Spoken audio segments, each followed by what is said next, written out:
అందరికి నా నమస్తే. ముఖ్యంగా ఇది ఎలక్షన్ అయిన తర్వాత మీ ముందుకు రాలేకపోయాం. ప్రమాణ స్వీకారం అయిన తర్వాత వద్దామన్న ఒక ఆశ. చట్టసభలో శాసనసభ్యులుగా మీ అందరి ఆశీర్వాదంతో నాన్నగారు అడుగు పెట్టారు. మీ అందరికి ధన్యవాదాలు తెలుపుకోవాలి. ముఖ్యంగా దొంగ ఓట్ల మీద నా కోసం నా పిలుపుతో నేను పెట్టిన టార్చర్ కూడా అనుకోవచ్చు. సంవత్సరం రోజులు పోరాడారు. ప్రతి ఒక్కరు, ప్రతి కార్యకర్త ఇల్లు, ప్రతి ఓటు చెక్ చేశారు. ఫేక్ ఓట్స్ ఏది, ఇంకొకటి ఏది అని మనం క్షుణ్ణంగా చేయబట్టే ఈ రోజు దొంగ ఓట్లను మనం అరికట్టగలిగాం. ఇంకా కూడా రిమూవ్ చేసేది ఉంది. నా పోరాటం ఆగదు, నేను చేస్తూనే ఉంటాను. కానీ ఇందులో భాగస్వాములైన ప్రతి ఒక్కరికి నా ప్రత్యేకమైన నమస్తే. అండ్ మనం ఈ నియోజకవర్గంలో అవినీతి పైన పోరాటం చేశాం. ఎక్కువ శాతం అంటే ఒక దొంగ ఓట్లు, ఒక భూ కబ్జాలు, ల్యాండ్, శాండ్, గ్రావెల్, రౌడీజం, గంజాయి ఇలాంటి వాటి మీదే పోరాటం చేశాం. దీన్ని నిర్మూలిస్తామని చెప్పాం మనం. ఇది నమ్మే అత్యధిక శాతంలో మనకి ఓట్లు వేయడం జరిగింది. కానీ గత 3 days 4 days గా నా పేరు, నాన్నగారి పేరు, వినీల్ బాబు పేరు చెప్పి కొద్దిమంది డబ్బులు వసూలు చేయడం గానీ, ఉద్యోగాలు ఇస్తామని డబ్బులు తీసుకోవడం గానీ ఇలాంటివన్నీ చూస్తూ ఉన్నాం, వింటూ ఉన్నాం. మా ఫోన్ నెంబర్స్ అందరికీ అందుబాటులో ఉండి అదొక మంచి పని అయింది. అందరూ మనకి చెప్పగలుగుతున్నారు. ఈ వీడియో ద్వారా కూడా అందరూ తెలుసుకోవాల్సింది, మేము ఇంతకు ముందు కూడా అధికారంలో ఉన్నాం, ఎన్నో ట్రాన్స్ఫర్స్ చేశాం. ఏ రోజు ఎప్పుడు కూడా ఒక రూపాయి ఎక్కడ మేము టచ్ చేయలేదు. నాన్నగారికి ఉన్న మంచి పేరు అది. ఇప్పుడు రాబో కాలంలో కూడా మేము అలాగే ఉంటాం. మీరు డైరెక్ట్ గా నాన్నగారిని అప్రోచ్ అవ్వండి.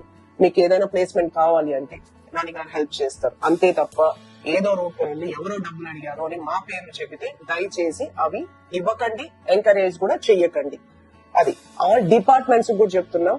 మాతో ఎంతో మంది ఫొటోస్ తీసుకుంటూ ఉంటారు. అది చూపించి మేము వాళ్ళకి దగ్గర వీళ్ళకి దగ్గర మీరు ఇది చెయ్యండి అది చెయ్యండి అంటే దయచేసి ఏ తప్పు చెయ్యొద్దు. ఈ తప్పులపైనే మనం తిరుగుబాటు చేసాం. ఒక మంచి గవర్నెన్స్ ఇవ్వాలి.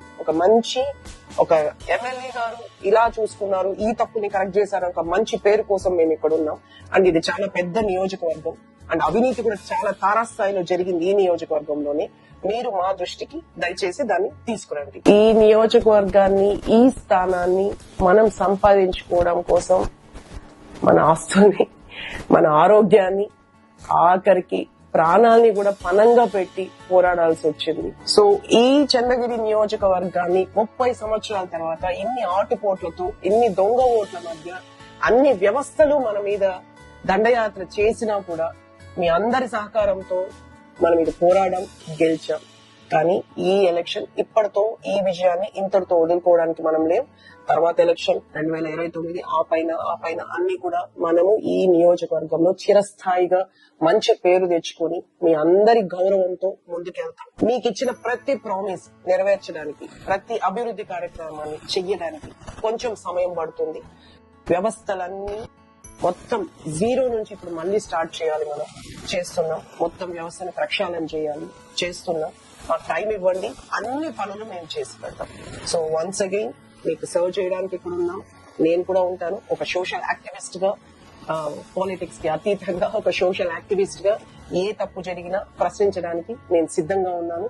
మీరు ఎనీ టైం మమ్మల్ని అప్రోచ్ అవ్వచ్చు. కొంచెం ఈ సిస్టమ్ సెట్ కావడానికి టైం పట్టుద్ది. అండ్ మేము ఇక్కడ మీకు సర్వ్ చేయడానికి ఉన్నాం. Thank you so much. Thank you.